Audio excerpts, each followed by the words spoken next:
Hey, folks, welcome back to another episode of the Change Physician Podcast. This is your host, Dr. Kevin Cuccaro. I'm here today with my co-host, Dr. Melissa Cady, as well as a returning guest, Dr. Anna Cabeca. And Anna is going to be filling in on some very interesting parts that a lot of us think about. Maybe some of us are scared to do, but depending on what your practice or business are, it can really make or break your future in a lot of ways. And that is hiring well. So before we begin, Anna, would you just tell us what hiring well means? Being able to take some workload off of you, frankly, people that you trust, who have your back, that are committed to the same mission, passion, and purpose that you have. And it means that, you have a good deal of liberation so that you can freely practice in your creative bliss and your, with your strengths. And I've run the gamut. I've hired unwell and I've hired really well. And it's been a learning process, definitely a couple decades worth. So I think I've got it down now. I've just hired really well. And I want to kind of stretch that out a little bit, because the Change Physician audience, we're a different group. We have people who are trying to do new and different things in clinical practice, and we have people that are doing things outside of your traditional medical practice. And what I really appreciate about your expertise, and I want to make sure that the listeners are aware of, is you hired as a private practice physician in your old group, as well as in an outside business where you're sort of optimizing your clinical skills. So have you found then that the same principles work in both worlds? Is it like a general set of principles, or is there one that you would use in maybe the private practice clinical setting versus in sort of the, I don't know, I'm just going to call it the business world? Yeah, I think it's a general, it is across the board, right? It's across the board. And I think that a lot of times, because as physicians, especially when you're transitioning, like you hire, you hire nurses, you hire clerical staff, you don't think, oh, well, I can do that too, or let me do that, right? You don't think that. Then you go into the non-traditional model where we're online, we're creating a website, we're creating funnels, we're creating marketing material, and we think, oh, I have to do all of this. I don't know. Anyone else have felt that? It's true, but we would never do it in our clinical practice. We wouldn't do our nurses' jobs. They're like, last person I want to be, I don't want to be drawing blood or taking blood pressure. I mean, seriously, I'm going to do my surgeries and I'm going to do that. I'm going to do it really well. I'm going to do my clinical practice. I'm going to do that really well, but you don't want me answering the phone. Yeah. So that's the same is true for our virtual practices, our virtual systems, our virtual marketing, our virtual, we want our voice there. We want people that are with us, but we want them to be experts in their particular area.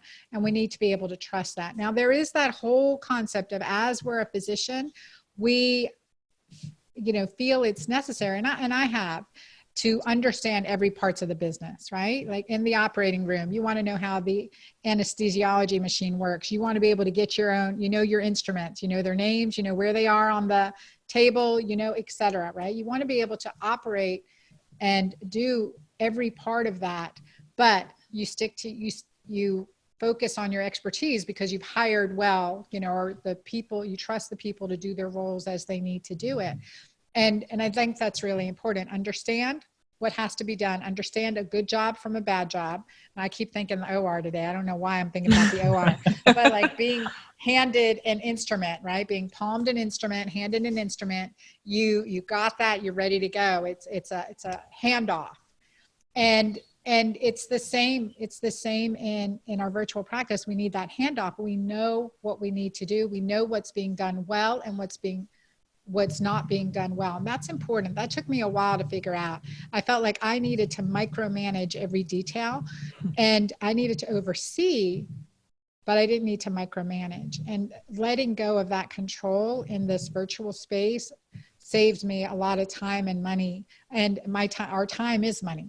Our time is money. When we're able to connect like this, we're influencing and moving forward our mission. But if we're in the, like, I'm creating copy, that's not my forte, or I'm creating, a social post, that's not my forte. I'm there. I know what represents me. I know what doesn't represent me. But I think it's really important to be able to understand what you love and what's worth your time, and then let the other things go so you can soar, so you can scale, and with scaling, profit. When you're talking about hiring, one of the things that I thought was really interesting there was being familiar. Like, and you're using that OR environment or your clinical environment as you need to know basically what your anesthesiologist is doing. You need to know what the tools are. You know what the scrub tech's going to do and things like that. What do you think, though, or how did you get the familiarity in the online space to be able to hire well in that space? Because that's a different set of skills to have, where you now have to be aware of a different environment, a different skill set than most of us in medicine. I would assume probably a lot of people in medicine aren't even aware of what those skills are. So how did you kind of get a little bit of handle on that so that you can then see, that you can make those decisions on how to hire well in that environment? Yeah, no, that's a really good question. And I think it's, part of it is knowing the reputation of someone that you're hiring. And I think in practice, sometimes we think, okay, you got the personality, I can teach you the trade. And that's in the online space, we don't have the time to do that. We're not going to teach and hold hands. So you want to hire a team. You want to hire A team players, like A players, not B, not C. You want to hire A players.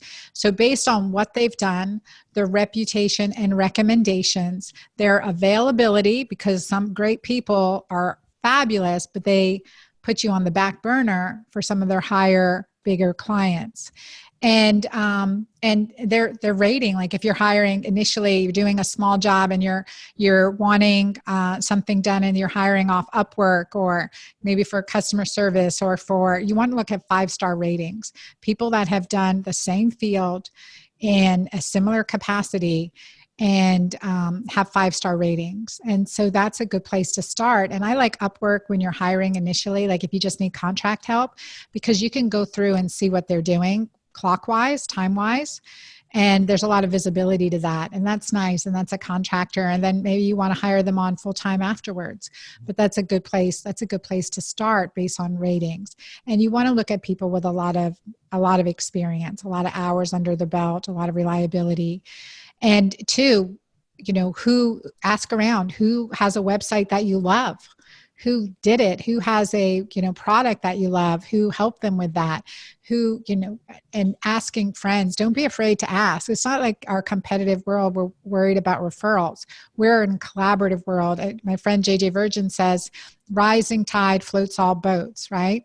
The rising tide floats all boats. So when we work together, when we collaborate, we help each other. There's plenty of people that need help.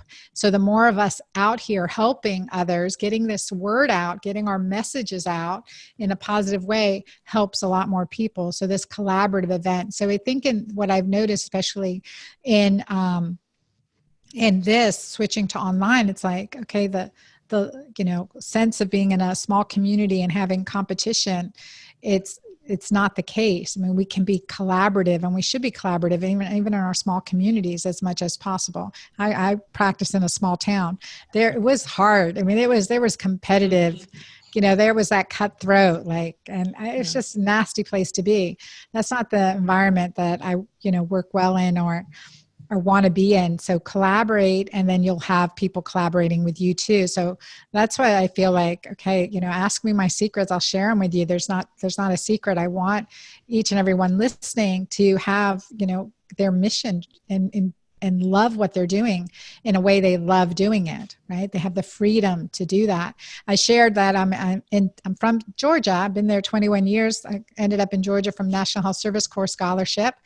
And I'm in Dallas now because my daughter's training doing rodeo at a ranch. I have the liberty now to work from anywhere, and I'm able to be a rodeo mom as well as run my business. Yeah. So it came with some ups and downs during the time. And I think micromanaging was a downfall for me. As I don't know, anyone else OCD out there, right? We really, never heard of it. Never heard of it, right? We couldn't have got here without it. That's for sure. That's right. But I think always recognizing what are my strengths, what are my abilities, and, a quick overview of where we want to go, what direction we're taking, and the right people, the right pieces in place to help you get there. And virtual assistants are great, virtual executive assistants, some of these virtual contractors, customer service. And we hired a lot virtually. I now have a virtual chief operations officer. She's in Utah. I'm in Georgia. We have a distribution facility in Georgia, and in Missouri, we contract with a facility in Missouri. So, so having that assistance, and it took me a while to find that right person, but that's just enabled me to feel this, that another aspect of the business that can be taken from me. But yet I know enough. I know through the stages, what markers to look at, key performance indicators to watch, so that I know that we're continuing to progress and things aren't falling apart on the back end. Yep, I've been embezzled. Yep, I've had really terrible management in the past. I've had, we will experience that in life, but sometimes in our careers, if we're not watching those key performance indicators, and we don't have that overview or those checks and balances in place. And that can be really simple to put in place too. Since you brought it up, the key performance indicators are which took me a while once I got in this little business world, KPI is the other term they use. What are some of the things specifically, you kind of touched on them, are there key ones that you definitely, without a doubt, look at every time? Well, I think it's important to look at a few things over time. So it depends on what part of the business. So I think in looking at your virtual business is like how long, like certain things, how long are people staying on your page? How far are they watching through your videos? What's the click-through rate of your emails and open rate of your emails? And your customer retention rate when you're having your clients, how long are they with you? For me, those are really important key performance indicators. Now we look at the bottom line. We also look at our gross profitability, our gross profit, and our net profitability, and to see how is that on a percentage basis. So I had some inaccurate accounting, and we weren't looking at that accurately, and things were miscategorized.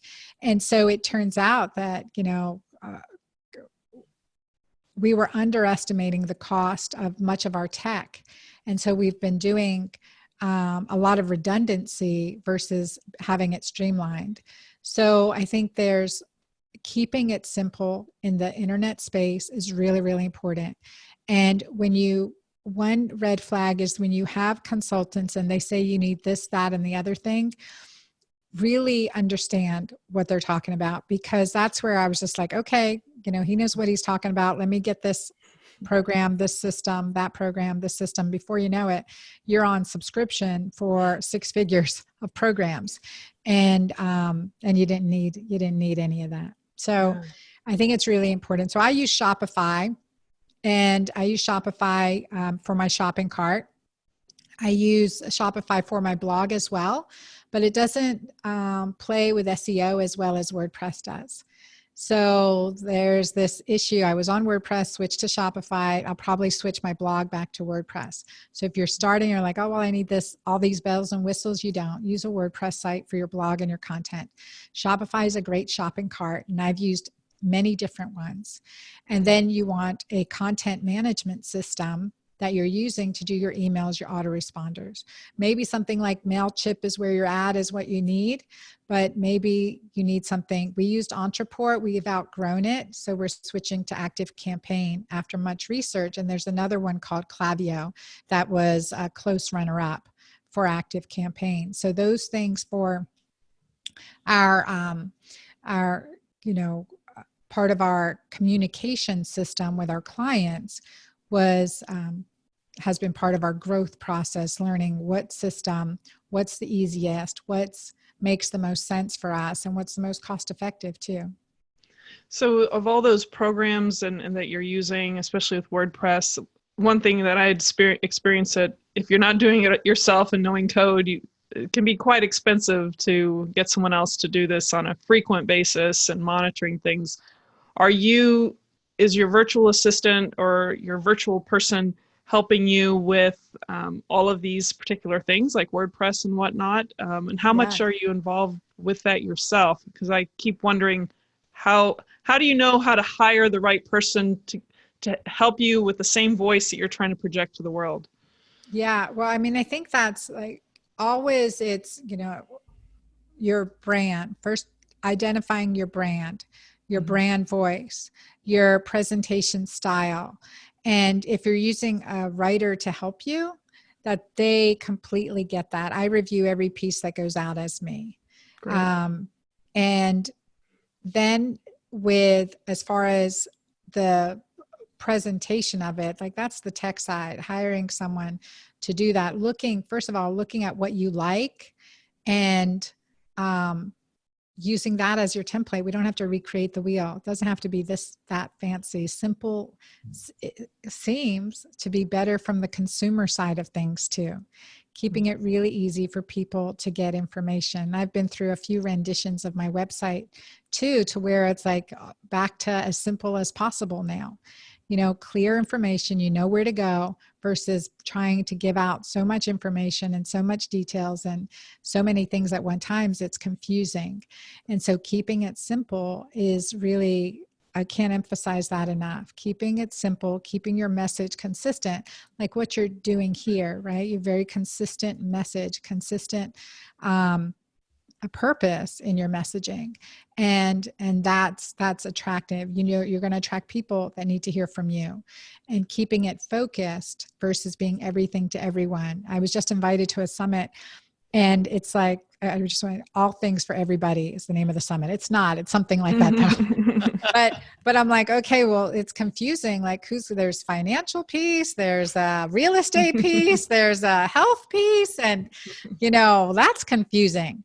So I think it's important to also recognize that with our information that we're giving, how we do that. So keeping things, again, return to that simplicity part. What would you consider and I'm going to do specifically for the online space? You're moving in the online space. What was the first hire that you did? And knowing what you know now, would you have made that same hire, that particular position, or was there something else that you would recommend as a first start? Like what's the first like vital hire, do you think? Yeah, I think my first vital hire was someone named Julia Zaslow, and she helped me build out my first online program. So she took from my recordings, my voice, my conversation with her, and I did all my PowerPoints, live presentations, but she took the content, wrote the copy so that it was marketing in my voice, and created the web page and the emails to go with it and to follow up through the program.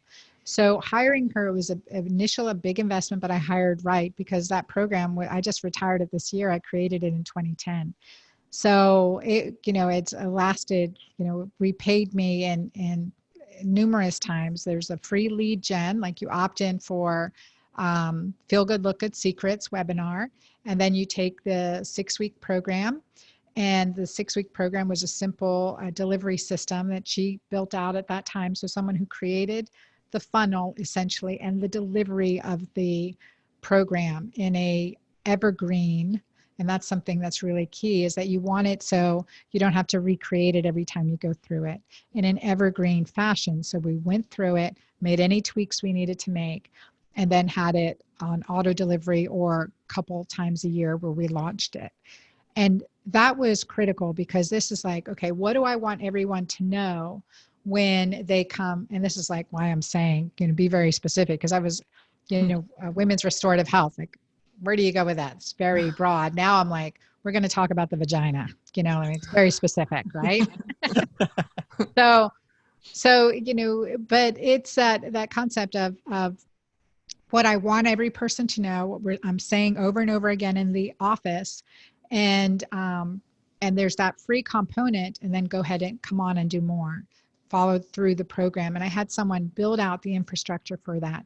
I reviewed every email, and I did the online education myself, and that was put into an evergreen system.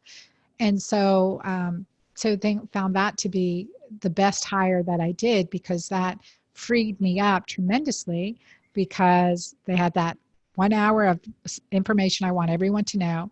And then they had the course that they pay for that continues to produce money and income, but also gives that value to that client so that they progress rapidly and they're investing in their health in a very efficient way. So that was probably the best thing that I did.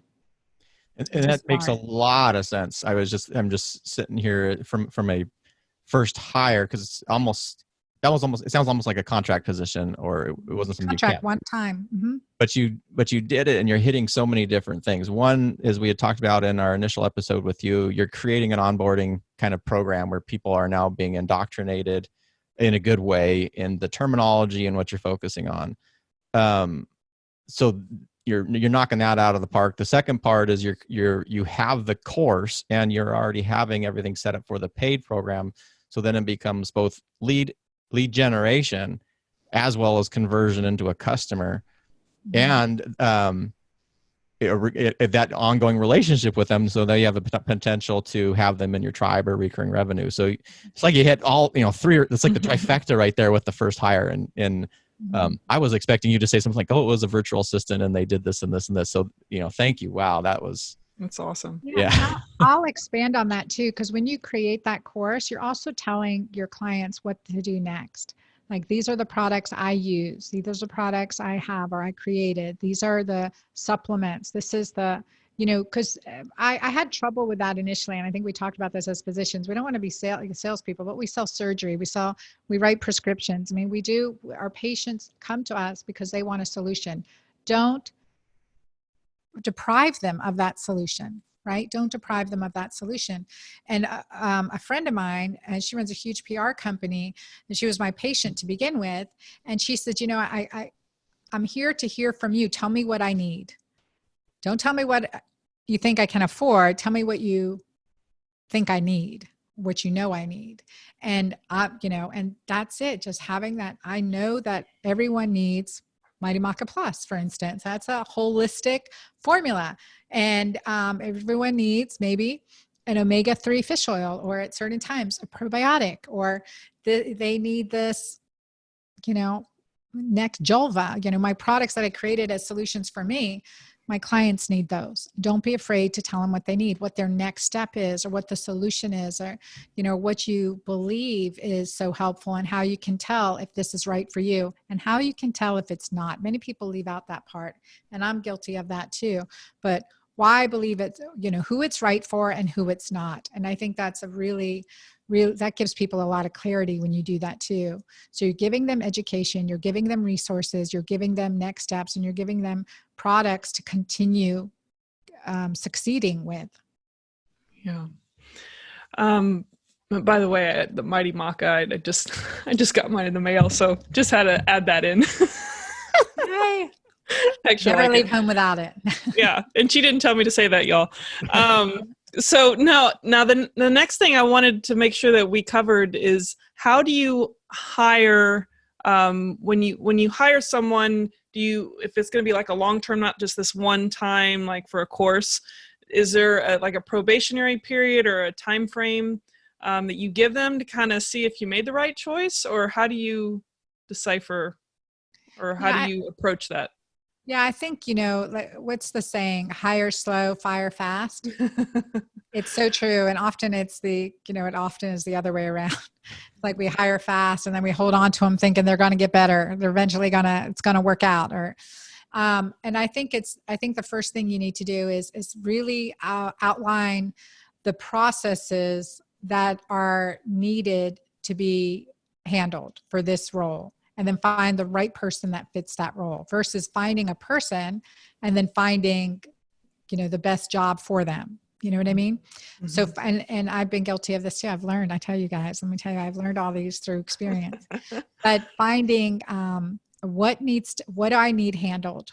What are the roles that we need to have accomplished? And who is the right person, very specifically, who fits that role? And interview a number of people and check references. And there's some good con artists out there. Yeah. So check some references and give them a task. Often many of the first hires will say, here's this initial project, or here's 1, 2, 3 scenarios. How would you handle this scenario? And I think that's really fair to do, and think of that in real, how it pertains to you, your business. How would you handle this scenario and this situation? And that way you're able to see their decision-making process if there is a problem in something. I'm thinking right now, say for example, we're having someone create our shopping cart. Well, what happens if the credit card processor fails, or the merchant, what's it called, merchant account, we're having issues with that? Do you know what to do in those instances? And walk me through the process. And something like, I have no idea. It's just one of those things that happen.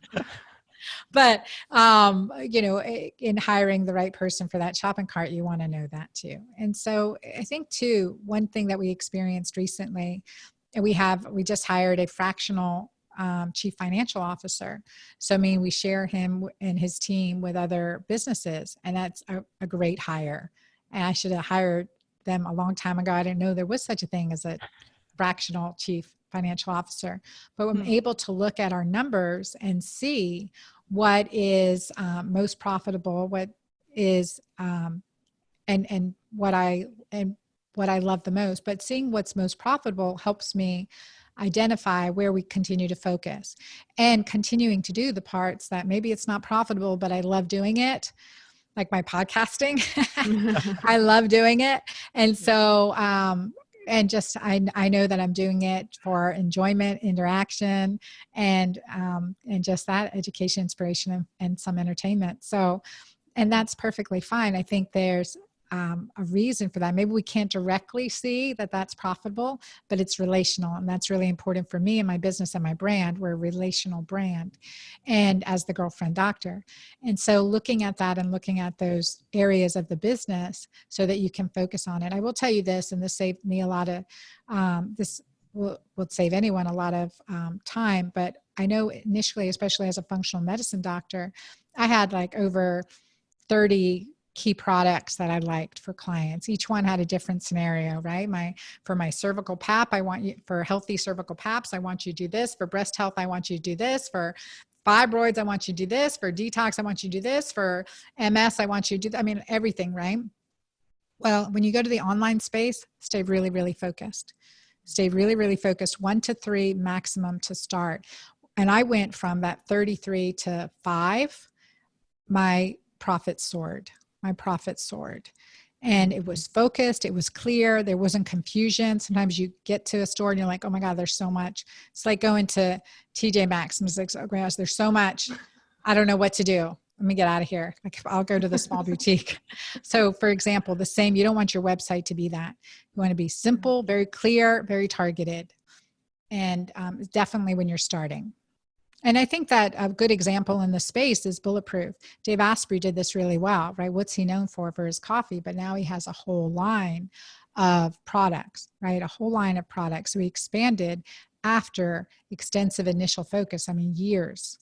So that's a constant lesson that I try to fall back on, but I'm always like,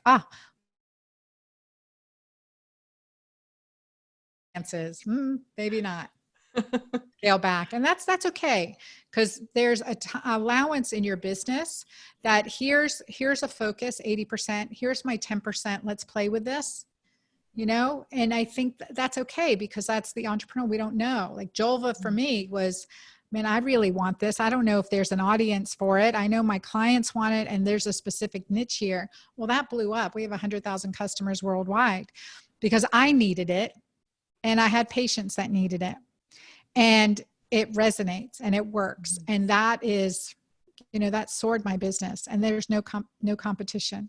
And that's a huge thing. Like, what works for you? What do you need to create for you to help you and your patients? And that's an education product. That's a physical product. That's, whatever else it may be. Yeah. This is all amazing. Anyone that's listening, there's so much wisdom in what is being said right here. And I really like, Anna, the points you've made, not necessarily directly, but indirectly, on how you need to not just go through the task list and do. You need to stop back and reflect on not just evaluating the business, but yourself and what your strengths are, and what are the things that you need to be doing, and just so many aspects to where is it that you need help, and if you're going to hire somebody, you kind of need to know what your strengths are and understand yourself in order to make that first step into getting additional assistance. Kevin? Yeah, I'm going to expand on that a little bit too, because what you were talking about, making a systemized process before you even made your hire. And what I like, so you have to know what you're doing, or at least what your end result is going to be. You kind of writing out the process. So now that helps you when you're actually hiring for someone, because now you have specificity. You're talking about specificity with the internet. You have specificity with the position that you're looking for. So you're maybe potentially less likely to get bamboozled by someone who talks a good talk, but actually can't provide the skills that you're looking at. And then the other aspect of that, though, is if you end up having to, if they're an A player and they move or evolve and move beyond you, is because you have those procedures in place and documented, it's going to make your next hire, I would assume, probably easier in a lot of ways to do while maintaining the mission of your business. Mm-hmm. Absolutely. And I think that documentation along the way, that's also where you always think each position within your business, you have we call it the hit by the bus procedures, the SOPs. And I think that's really important